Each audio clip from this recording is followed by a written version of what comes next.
Welcome back to DieCash Cars, guys. So today we're going to be talking about Hot Wheels and the addiction that it is. I'm going to list off 10 signs in which case might make you a Hot Wheels addict. Number one is going to the store and looking at the Hot Wheels pegs, even though you know there's absolutely no chance that there's anything there. In fact, that's the first place you go as you walk through the store, whether it's Walmart or Target or Myers or Kroger's. You go straight to the diecast section, comb through the pegs. You're disappointed. You knew you were going to be disappointed, but you do it anyways. And a lot of times, if you're a lot like me, guys, you go, you check the pegs, you don't find anything, and you walk out of the store and you totally forget that, oh yeah, that's right, you were there to get diapers in the first place. So you got to go back, get the diapers, check out, disappointed, go back to your car and drive home. The second sign would be buying multiples of particular casts. So perfect example, you guys know I'm a JDM fan, a Skyline fan at that. And here's just a quick snapshot of some of the Skylines in my collection. So you can see I got multiples of the Nissan Skyline, R33 Zamac, the R30 Zamac, the Fast and Furious Skyline, R34, the Cargo Carriers Skyline Wagon, and then the Liberty Walk Nissan Skyline Can Marry. I mean, every time I see these cars, I pick them up, or that's what I did in the past, and it's a bad habit that, in all honesty, guys, I can't shake. I can't stop doing it. There's just particular casts that just call out to me, and if I find them on the pegs, I'm picking them up, guaranteed. The number 3 indication that you might be a Hot Wheels addict: if a room or a particular section of your house is literally decorated in Hot Wheels, whether that's carded and pegged on the walls, or if you just have a loose collection in carny cases or display cases, yeah, you might be a Hot Wheels addict. I mean, you're allowing anybody who comes into your home to see your collection, and you love talking about it. I'll admit, I'm this way. I have a whole entire room dedicated to my DieCash cars. I love talking about my collection, going through all the highlights, pinpointing my favorite cars, looking to see which cars out of my collection are my guest favorites.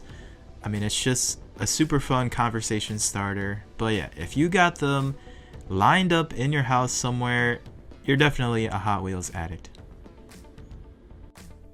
Number 4 on being a Hot Wheels addict has to be having clothes with the Hot Wheels logo on it. So talking hats and t-shirts. I know lately there has been a pair of Nike shoes that was released with the Hot Wheels logo plastered all over it. I'll admit I have quite a few t-shirts and hats, all purchased from the Legends Tour. Obviously, you have to purchase something else in order to get the Legends Tour car, so I have plenty of shirts and hats that are, in all honesty, pretty comfortable, and I wear them pretty regularly. So it's not a surprise to see Mr. DieCash walking around town with a bunch of Hot Wheels hats and shirts. The other interesting thing is that my family gets into it as well too. So for example, my wife actually has a bright yellow Hot Wheels sweater. And the funny thing is she actually wore it this past Christmas as a sort of an ugly sweater deal, and she took pictures with my Christmas diorama set. So Mrs. DieCash at her best. Number 5 on the list would have to be giving away Hot Wheels as gifts pretty regularly. So I myself, I almost feel like people expect me to give them Hot Wheels, just given my collection and my obsession with the hobby, right? But I've really tried to tone it down, especially this past Christmas season.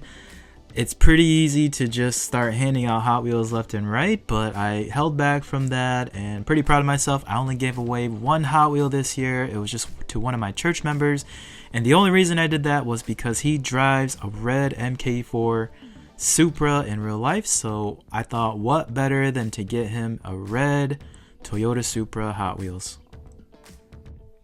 Number 6 on the list is if your Facebook feed consists of more Hot Wheels pictures, buy, sell, trade posts than it does of your actual friends and family. And guys, I realized this about myself just this past week when I was notified from the Hot Wheels group, Hot Wheels USA Buy, Sell, Trade, that I was one of their top contributors. I got the badge, and what that means is that out of the page groups, 22,800 people, I am one of 270, the top 10% that contributes the most to that page. So I'm really thinking this probably isn't healthy, and I may have to scale back the amount of posting I do on that page, guys. Moving on to number 7. So if you are on a first name basis with any of the stockers at the stores that you hunt at, you might be addicted to Hot Wheels. So me personally, there is a local Dollar Tree, and every time I walk through the door, they know to tell me right away if they got Hot Wheels or not. I mean, they know my face. They don't technically know my name, but again, it's just that relationship that I've built with that store. Again, it's all positive. You know, they're trying to help me, I'm trying to buy something, so it all works out. Again, it's always good to have that mutual respect with the stores that you visit, never being too pushy, and who knows, it might be worth a super. The other funny thing too is that I'm always buying, selling, trading Hot Wheels, right? And my post office knows me pretty well, to where they actually gave me a holiday card this year, which was very interesting. A great gesture, very appreciative, but just surprised at the same time. Number 8 on the list is if you have ever financed a Hot Wheels purchase, whether that was borrowing some money in order to pick up a large collection, or maybe you're simply just purchasing something with the credit card and you're making monthly payments. I mean, obviously that is built into our normal lifestyle nowadays, but this is where the Hot Wheels investing standpoint that I always talk about kind of comes into play. It really gets you thinking, making smart moves, picking up the right cars, and it really does help justify those purchases. But at the end of the day, guys, as with anything, just make sure you don't get in over your head. And getting a little bit more personal now, but number 9 on the list is if you ever purchased Hot Wheels and told the seller that you could not pay them until payday, essentially telling the seller to hold the cars for you. And guys, I've been in a situation like that before as the seller, actually numerous times, and I try to be as accommodating as possible. Everybody's situation is a little different, and if we are just talking about cars, it's just a fun hobby. But I feel like it puts the seller in an unfair situation because there are probably going to be buyers that are ready and have the funds available to purchase your cars, so you're missing out on those opportunities. The other thing is I've had buyers tell me that they wanted me to hold cars for them, and then a week goes by and they disappear, or they don't come back and actually purchase cars from you, and then you have to relist it, right? So it's just kind of an unfair situation to put sellers in, right? So I've gravitated more towards a no holds policy. I would recommend you to do the same thing. It always makes me think, and again, I'm not pinpointing anybody's financial situation, but if you have to wait until your paydays in order to purchase Hot Wheels, maybe purchasing Hot Wheels isn't the smartest thing to do with your money at this moment. And finally, number 10 on the list, if you have a social media platform that is solely dedicated to Hot Wheels and DieCash Cars, whether it's posting up pictures on Instagram of all your hunt finds and all the cars in your collection, or a YouTube channel where you're constantly just posting up videos about certain topics within the collecting community or new releases, a lot like DieCash Cars, right? You might be addicted to Hot Wheels, and I admit it, guys, I am definitely a Hot Wheels addict. I mean, I check the box on every single one of these signs. And to tell you guys the truth, I am pretty proud of it, right? Because I think it was my addiction that's gotten me to this point. But what I will say about Hot Wheels addiction is that it can be controlled, right? So 3 points I'll leave you guys with here about controlling your addiction to Hot Wheels is know your limit.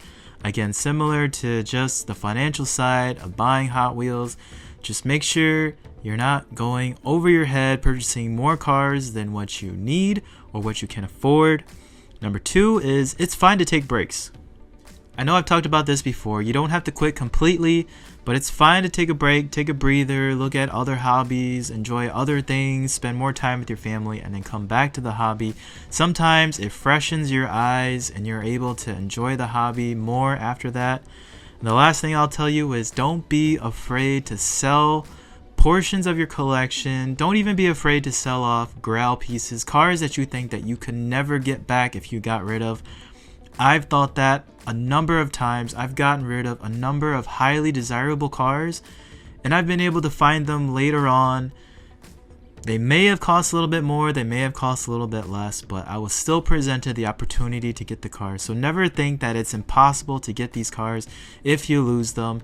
Sometimes you gotta get rid of something in order to understand how much it really meant to you, in which case you can go back and pick them up. But I think these 3 tips really help round out the collection, help you control your passion. I think that's a better word for addiction to Hot Wheels, and it'll make you a better collector overall. Well, that's what I got for you guys today. Let me know your thoughts down in the comments below. Like and subscribe, and I will see you guys next time on DieCash Cars.